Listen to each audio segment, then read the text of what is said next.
రాష్ట్ర వ్యాప్తంగా 6,500 కోట్లు చెల్లిస్తా ఉన్నారు.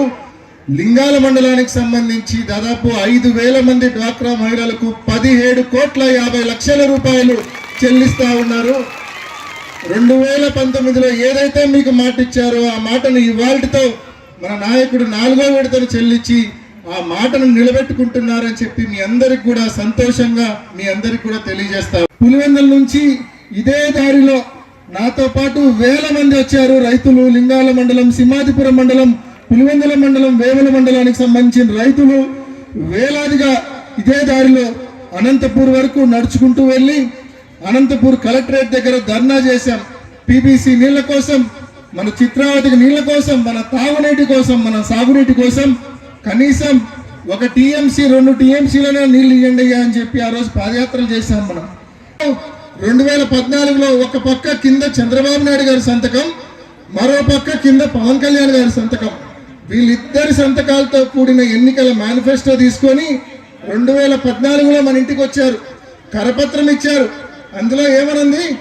బ్యాంకులో బంగారింటికి రావాలంటే బాబు ముఖ్యమంత్రి కావాలన్నారు, రైతుల రుణాలన్నీ మాఫీ చేయాలంటే బాబు ముఖ్యమంత్రి కావాలన్నారు, డ్వాక్రా రుణాలన్నీ మాఫీ చేయాలంటే బాబు ముఖ్యమంత్రి కావాలన్నారు, ఇంటింటికి ఉద్యోగం ఇవ్వాలంటే బాబు ముఖ్యమంత్రి కావాలన్నారు. ఈ 4లో ఏ ఒక్కటన్నా జరిగిందా అని చెప్పి మిమ్మల్ని కోరుతా ఉన్నా. డ్వాక్రా గ్రూపులను పూర్తిగా నిర్వీర్యం చేశారు, రైతులను పూర్తిగా ఇబ్బందుల్లో ముంచారు, నిరుద్యోగులను మోసం చేశారు, అందరినీ వంచారు.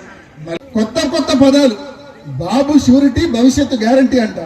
ఇదేదో గ్యారంటీ షూరిటీ అంటే మనం ఏదన్నా ఓహో ఇదేందో వినడానికి బాగుంది అని నమ్ముతామనేమో. బహుశా వీళ్ళ షూరిటీలకు వీళ్ళ గ్యారంటీలకు కనీసం ఒక్కరోజు వారంటీ కూడా లేదనే విషయాన్ని ప్రతి ఒక్కరు కూడా గమనించమని, గుర్తించమని కోరుతా ఉన్నారు. వీళ్ళందరినీ ఎదుర్కొంటా ఉన్నాడు. మరి మన నాయకుడు బలమైంది, మన నాయకుడు ధైర్యమైందో తెలుసా? ఆయనకు ఎల్లో మీడియా ఉండొచ్చు గాక, ఆయనకు పవన్ కళ్యాణ్ ఉండొచ్చు గాక, ఆయనకు బీజేపీ ఉండొచ్చు గాక, ఆయనకు పరోక్షంగా మరి కాంగ్రెస్ ఉండొచ్చు గాక, సిపిఐ సిపిఎం ఉండొచ్చు గాక, మన నాయకుడు జగన్మోహన్ రెడ్డికి కోట్లాది మంది అక్క చెల్లెమ్మలే జగన్మోహన్ రెడ్డి గారి స్టార్ క్యాంపెయినర్లు అనే విషయాన్ని మనం చేస్తూ ఉన్నాం. మీరందరూ మిమ్మల్ని చూసే జగన్మోహన్ రెడ్డి గారు ఈరోజు ఇంతమందితో యుద్ధం చేయగలుగుతా ఉన్నారు, చేస్తూ ఉన్నారంటే దానికి కారణం ఆయన ధైర్యం, ఆయన బలం, మీ అక్క చెల్లెమ్మలు మాత్రమే అనే విషయాన్ని స్పష్టంగా తెలియజేస్తూ ఉన్నాం.